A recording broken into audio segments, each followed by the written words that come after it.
याद है कि पहले तो 3 ही फेज होता था अधिक से अधिक। जो हम 2005 में जो फरवरी वाला चुनाव हुआ था वो भी तो 3 ही फेज था। तो धीरे धीरे ये फेज, हाँ, बाद में धीरे धीरे फेज बढ़ता गया, 4, 5, 6, 7 एक अलग बात है, लेकिन 3 फेज का चुनाव तय कर दिया है। और देख रहे हैं कि जो दशहरा और दीपावली है उसके बीच में ही चुनाव हो जाएगा और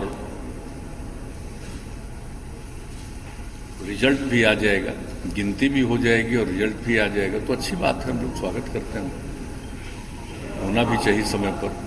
आज ही जेडीयू न्यूज़ सी वोटर का पूर्ण सर्वे आया है जिसमें जेडीयू बीजेपी काफी बड़ा 160+ दिखाया जा रहा है। क्या आपको लगता है कि आपका अनुमान इतना है या और भी ज्यादा है? क्या इस बार किन मुद्दों पर चुनाव हो रही है? देखिए, हम तो हमेशा कहते हैं जनता मालिक है।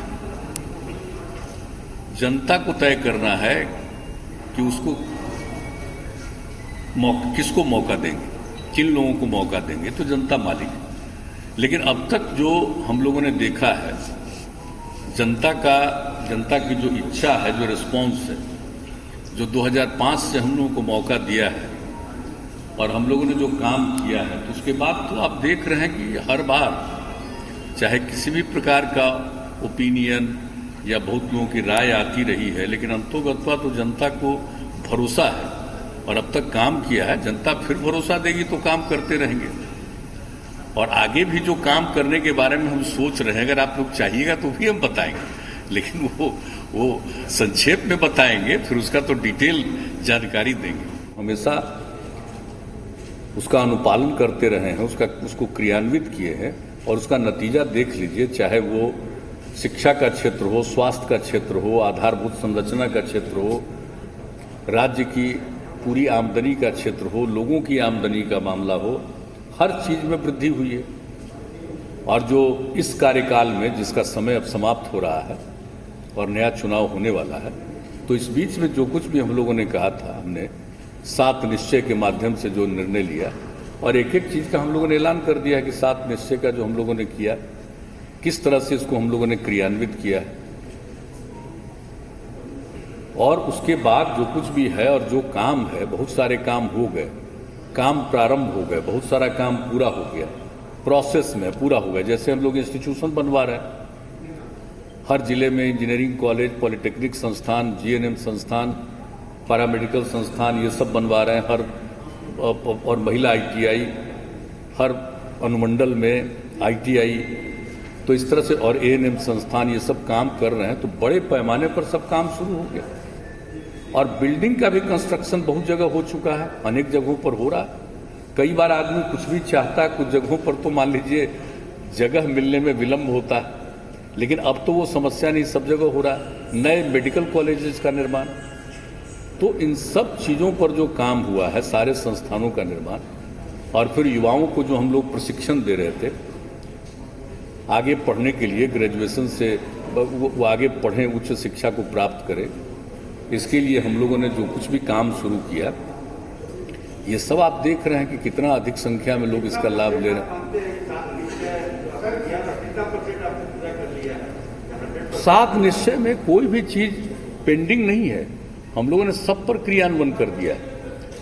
और आप समझ लीजिए कि अब जैसे 4 चीज़ों को ले लीजिए, अभी तो हम बता रहे थे यूथ वाला, 2 इंस्टीट्यूशंस का हो गया, और उसके बाद जो कुछ भी हम लोगों ने किया, कुशल युवा कार्यक्रम का या स्वयं सहायता भत्ता योजना का, स्टूडेंट क्रेडिट कार्ड करके जो हम लोगों ने उच्च शिक्षा के लिए 4 लाख रुपए तक की मदद, ये सब किया, अच्छी खासी संख्या में लिया।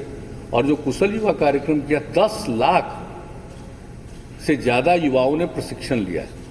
और जो हमारी उस बार यही राय थी, आप लोगों को ध्यान में होगा, हमने शुरू से कहा कि कोई भी आदमी को काम चाहिए तो उसको काम के लिए तो ट्रेनिंग होना चाहिए।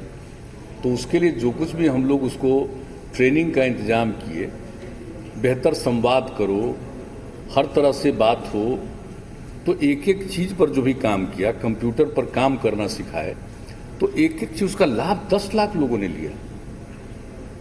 स्वयं सहायता भत्ता योजना का भी लाभ लोगों ने लिया। तो जो कुछ भी हो, और जो हम लोग स्टूडेंट क्रेडिट कार्ड योजना चलाए उसका भी लिया। तो ये सब तो स्टूडेंट वाला हम बता रहे हैं।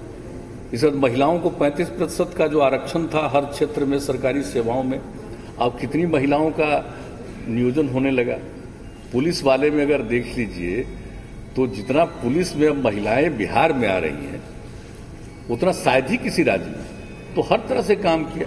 और इसके बाद जो बाकी 4 और 7 निश्चय के अंतर्गत था, हर घर नल का जल, हर घर तक बिजली पहुंचाना, हर इच्छुक परिवार तक, हर घर तक पक्की गली और नाली का निर्माण और शौचालय का निर्माण। देखिए काम बहुत तेजी से, और आपको मालूम है कि हमने इसके बारे में विस्तृत रूप से फिगर दिया है।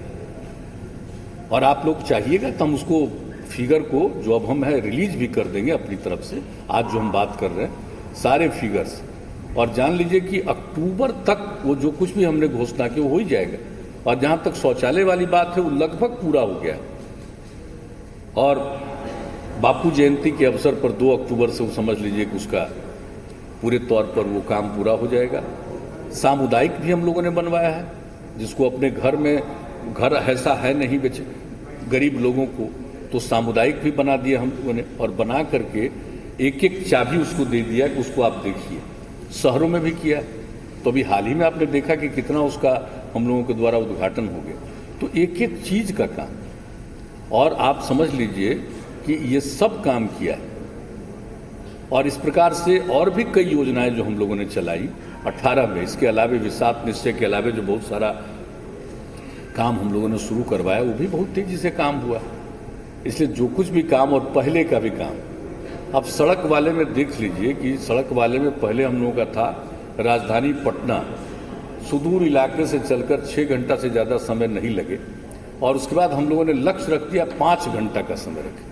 अब उस पर जितना तेजी से काम हो रहा है, सड़कों का चौड़ीकरण, बाईपास, फ्लाईओवर, कितना तरह का चीज हम लोगों ने उसको, एलिवेटेड रोड, ये सब कुछ करवाया है। और उस पर कितनी योजनाओं को हम लोगों ने स्वीकृत किया, एक एक क्षेत्र में काम हुआ। तो इसलिए देखिए हमने जो कुछ भी शुरू से वादा किया और जिस बात की घोषणा की उसका एक एक काम हम लोगों ने किया है।